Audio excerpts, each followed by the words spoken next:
নমস্কার, বাংলা বাজারে সবাইকে স্বাগত। আমি অনিকেত চট্টোপাধ্যায়। শুরু করছি আমাদের অনুষ্ঠান মতামত। শুরুতেই বলবো, যেরকম বলে থাকি, বাংলা বাজার সাবস্ক্রাইব করুন, লাইক করুন, শেয়ার করুন, কমেন্ট করুন, আর যদি পারেন অন্য লোকজনকেও বলুন যারা এই ধরনের অনুষ্ঠান শুনতে চান। আর 2 নম্বর হলো, যদি পারেন আমাদের সদস্যপদ দেবেন খুব সামান্য টাকার বিনিময়ে, এবং যারা নেবেন না তারাও কিন্তু একইভাবে অনুষ্ঠান দেখতে পারবেন। অর্থাৎ সদস্যপদ নেওয়ার সঙ্গে অনুষ্ঠান দেখার কোনো সম্পর্ক নেই। 3 নম্বর হচ্ছে, আজকে জিরো আওয়ার আছে। আজকের জিরো আওয়ারে 3 জন ডাক্তারবাবু, ডাক্তার অরিন্দম বিশ্বাস, ডাক্তার সিদ্ধার্থ গুপ্ত এবং ডাক্তার রেজাউল করিম, 3 জন মিলে আজকে আমাদের দেশের শরীর এবং স্বাস্থ্য মেজাজ কেমন তা নিয়ে বিশ্লেষণ করবেন। আসুন আপনারাও মতামত দিন। শুরু করছি আমাদের মূল অনুষ্ঠান মতামত। আজকের শীর্ষক, কোথায় ভুল করে ফেললেন নরেন্দ্র ভাই দামোদর দাস মোদী।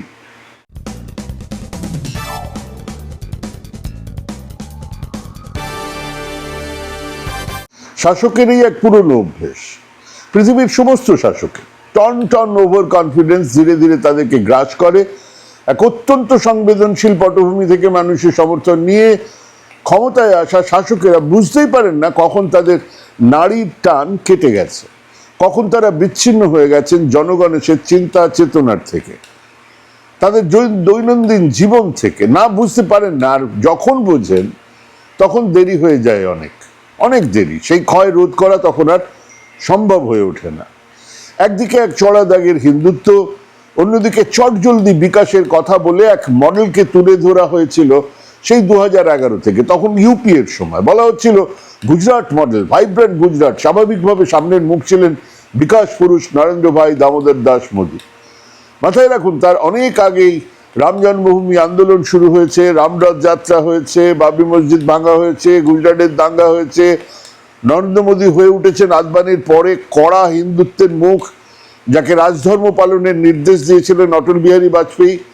একটা 5 বছরের বিজেপির নেতৃত্বে অটল বিহারীর পুরো সরকার, মানে বিজেপির সরকারও কাজ করেছে 5 বছর, কিন্তু সরকার ধরে রাখতে পারেনি। কারণ অটল বিহারী বাজপেয়ী নির্বাচনে নেমেছিলেন বিকাশ উন্নয়নের হিসেব নিকেশ নিয়ে। স্লোগান ছিল ইন্ডিয়া শাইনিং। ধর্ম ছিল না ইস্যু, রাম মন্দির ছিল না, আরএসএস এর প্রচার ছিল না, সব ছিল, কিন্তু সেসব ছিল দ্বিতীয় তৃতীয় প্রচারের বিষয়। মানুষ সেই বিকাশ বা উন্নয়নের পক্ষে ছিলেন না, সেই বিকাশ বা উন্নয়নকে মেনে নেননি। হেরেছিলেন অটল বিহারী বাজপেয়ী। কিন্তু বিজেপির রাজনৈতিক চক্ষু যাকে বলে তা খুলে গিয়েছিল। তারা পরিষ্কার বুঝেছিলেন ওই বিকাশ আর উন্নয়ন দিয়ে ভোট হয় না, এবং সেই তখন থেকেই বিজেপি তার কোর্স কারেকশন শুরু করে। দলের মধ্যে নরমপন্থীদের কোণঠাসা করা হয়, এবং এক কড়া হিন্দুত্বের আবহে ক্ষমতায় এসেছিলেন নরেন্দ্র মোদী। যদিও ঠিক সেই সময় সেই ক্ষমতায় আসার পেছনে দেশজোড়া দুর্নীতির বিরুদ্ধে আন্দোলনের হাওয়া পালে পেয়েছিলেন মোদীজি।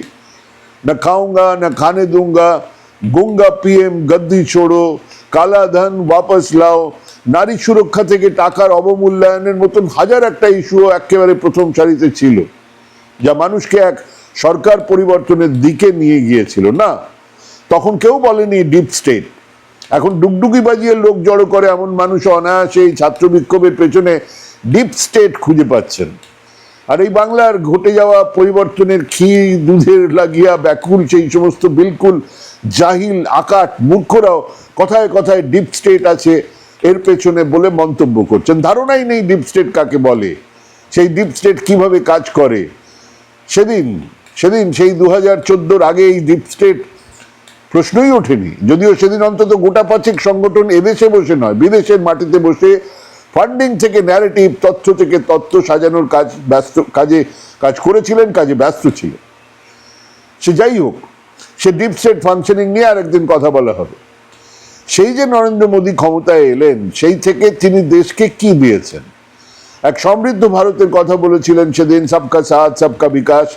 আজ অর্থনৈতিক যে কোনো মাপদণ্ডতে, যে কোনো, আসুন সামনে কথা বলতে আসুন, তর্ক করতে আসুন, যে কোনো মাপদণ্ডতে চোখ রাখলেই বোঝা যাবে প্রতিটাতে আমরা পিছিয়েছি বা একই জায়গায় বসে আছি।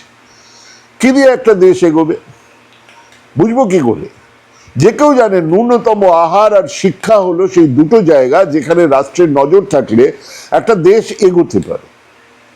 নাসিরুদ্দিন শাহ দুদিন আগেই বলেছেন, এক মূর্খ, আকাট মূর্খ, জাহিল মানুষ যদি দেশ পরিচালনা করেন তাহলে তিনিও চাইবেন গোটা দেশটা তার মতন মূর্খ, অবুঝ, অপদার্থ হয়ে ওঠে। কথাটা 100-র উপরে 200% সত্যি। আমাদেরও 1 বছর পরে চীন সেই অর্থে তার স্বাধীনতা পেয়েছে। 1961 থেকে 70-এর সময় চীনের জিডিপি আর ভারতের জিডিপি প্রায় একই জায়গাতে ছিল। কোনো কোনো সময় চীনের জিডিপি ভারতের থেকে নিচে ছিল। 1978-এ দেং শিয়াওপিং তার হাত ধরে যে পরিবর্তনগুলো এসেছিল তা হলো শিক্ষা খাতে দ্বিগুণ ব্যয়, গবেষণা খাতে ব্যয় বাড়ানো। 1995 থেকে শিক্ষা খাতে ব্যয় আগের থেকে 4 গুণ ছাড়িয়ে গেল তাদের দেশে। এই মুহূর্তে তারা তাদের জিডিপির 7 to 8% ব্যয় করছে গবেষণার জন্য। তাদের দেশে 5টা বিশ্ববিদ্যালয় বিশ্বের প্রথম 100 তালিকার মধ্যে আছে। হ্যাঁ, সেই 1965-70 থেকে চীন এগোতে শুরু করলো। আজ সে আমাদের নাগালের অনেক অনেক বাইরে। কেবল জিডিপি নয়, শিক্ষা, গবেষণা, খাদ্য, সুরক্ষা, যোগাযোগ, স্বাস্থ্য, প্রতিটা ক্ষেত্রে আমাদের থেকে 100 জন এগিয়ে গেছে। আমাদের জিডিপি থমকে দাঁড়িয়েছিল, কিন্তু 1991 সালের রিফর্মের পরে তা কিছুটা বাড়তে শুরু করলো। ইউপিএ 1, ইউপিএ 2 এর সময় খাদ্য সুরক্ষা বিল এলো, শিক্ষা খাতে ব্যয় বরাদ্দ সামান্য বাড়ানো হলো, এবং সেই সময় থেকে আজ পর্যন্ত ব্যয় বরাদ্দের শতকরা হিসেবটা দেখলে বুঝতে পারবেন দেশ কোন দিকে চলছে। শিক্ষা দপ্তরের বাজেট বরাদ্দ 2009-10 ছিল 3.8%। 3.8%। সেটা 13-14-তে সামান্য বেড়ে দাঁড়িয়েছিল 4.8%। বিরাট না হলেও সামান্য বৃদ্ধি তো বটেই, আর জিডিপির হিসেবে অনেকটা। এরপর থেকে মোদিজির আমলে এই বরাদ্দ লাগাতার কমেছে, লাগাতার এখন এসে ঠেকেছে 2.5%। মানে যে সময় মোদিজি সিংহাসনে বসছেন সেই সময় শিক্ষা দপ্তরের মোট জিডিপির ব্যয় 4.6%। এখন 2.1% কমে 25-26-এ ব্যয় হচ্ছে 2.5%। কেন? আমাদের শিক্ষায় বিরাট উন্নতি হয়ে গেছে বলে এই ব্যয় বরাদ্দ কমানো হলো? তা তো নয়। তাহলে পরে বলছি সেই আসল কারণটা। এবারে আসুন স্কুল শিক্ষা এবং সাক্ষরতা দপ্তরের ব্যয় বরাদ্দ। তার হিসেবে 2009-10 জিডিপির 2.4% খরচ হতো। 13-14-তে সামান্য বাড়িয়ে 3% হলো। এরপর থেকে আবার লাগাতার কমেছে। কমতে কমতে 2025-26-এ জিডিপির 1.4% মাত্র খরচ করা হচ্ছে। উচ্চশিক্ষা দপ্তরের ব্যয় বরাদ্দ ছিল 2009-10-এ জিডিপির 1.4%। 2014-15-তে সেটা সামান্য বেড়ে 1.6% হলো। তারপর থেকে এখানেও লাগাতার বরাদ্দ কমানো হয়েছে। এখন খরচ করা হয় জিডিপির মাত্র 1%। মানে শিক্ষা খাতে ব্যয় কমছে, উচ্চশিক্ষার ব্যয় কমছে, স্কুল এডুকেশনে ব্যয় কমছে। Ministry of health and family welfare, স্বাস্থ্য পরিষেবার পরিকল্পনা, স্বাস্থ্য পরিবার পরিকল্পনা, কল্যাণ পরিকল্পনা যেটাকে বলা হয়, সেখানে সেই মন্ত্রকের জন্য 2009-10-এ বরাদ্দ ছিল জিডিপির 2%। 2014-তে কমে সামান্য কমে হলো 1.9%। 25-26-এ সেটা 2%-ই দাঁড়িয়ে রয়েছে, মানে একই জায়গায় দাঁড়িয়ে রয়েছে। আচ্ছা, এবারে আসুন একটা অন্য দিকের হিসেব দেখা যাক। Ministry of road transport and highways, Gadkari department, 2009-এ বরাদ্দ ছিল জিডিপির মাত্র 1.8%। 2014-তে সেটা ওই একই জায়গাতে, মানে 1.8%ই ছিল। এখন সেটা বেড়েছে কত জানেন? 5.8%, মানে 4% বৃদ্ধি। কোথায়?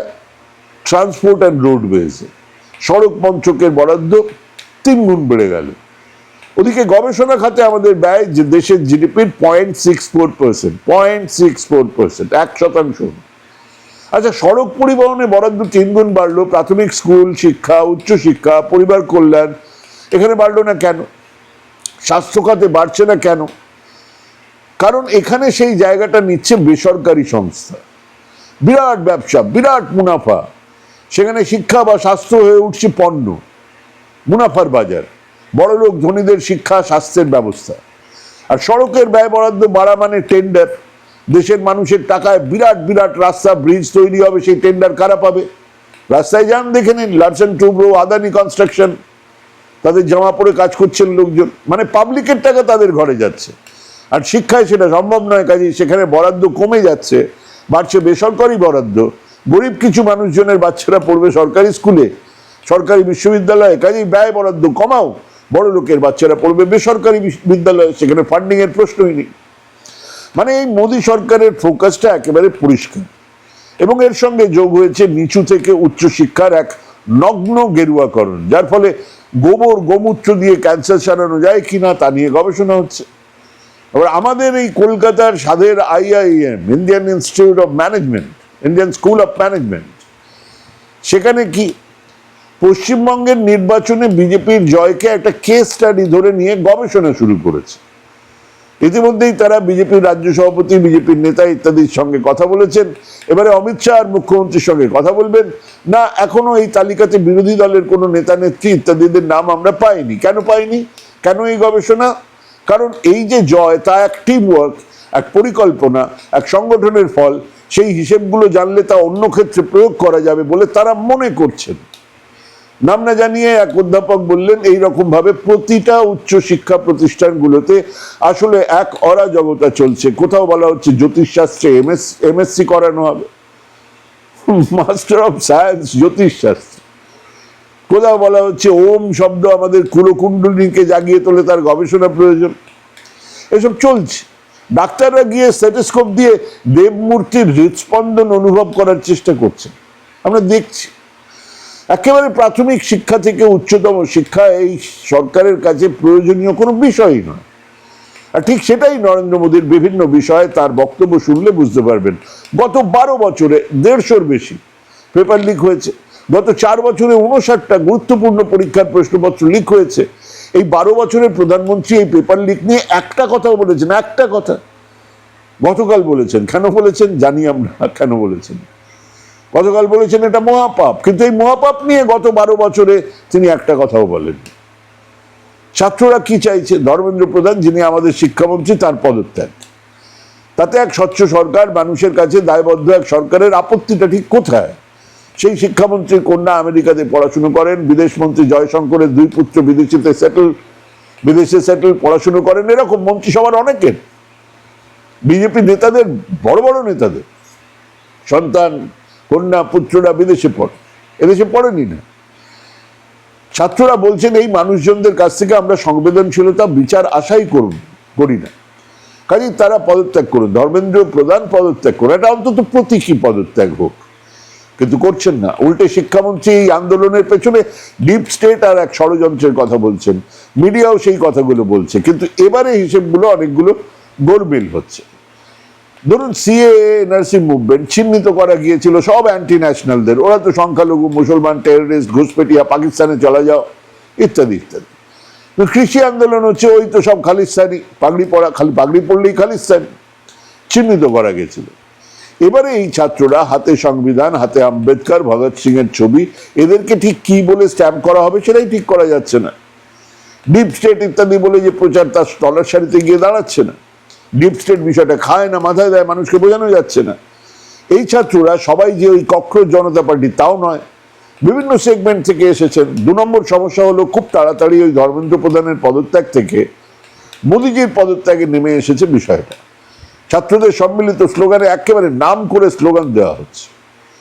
3 নম্বর সমস্যা হলো গদি মিডিয়া আগে চটপট একটা পাল্টা ন্যারেটিভ তৈরি করে দিত, এবারে তারা মার খাচ্ছে, পালাচ্ছে।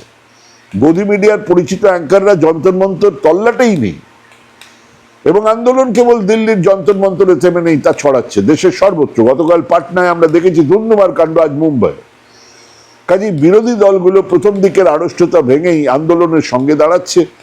রাহুল গান্ধী, কংগ্রেস বা বিরোধী দলগুলোর প্যারালাল মুভমেন্ট, আদত মুভমেন্টের বিরোধী এমন একটা ধারণা তৈরি হবার আগেই তারা এই আন্দোলনের পাশে, যারা লাঠি খেয়েছে তাদের পাশে। আর ঠিক এই মুহূর্তে এটা আর কেবল ওই ককরোচদের একার বা সোনম ওয়াংচুকের একার লড়াই, তাও নয়।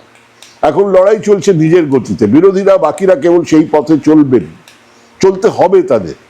লড়াইটা এখন আর একটা নিট এক্সাম বা একটা মন্ত্রীর পদত্যাগের নয়। হ্যাঁ, নরেন্দ্র মোদীর সবচেয়ে বড় ভুল হলো এই আন্দোলনের স্বরূপ তিনি বুঝে উঠতে পারেননি। এখন বুঝতে পেরেছেন, কিন্তু বুঝেও আর বিশেষ কিছু করার নেই।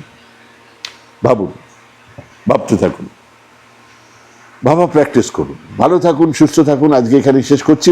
নমস্কার।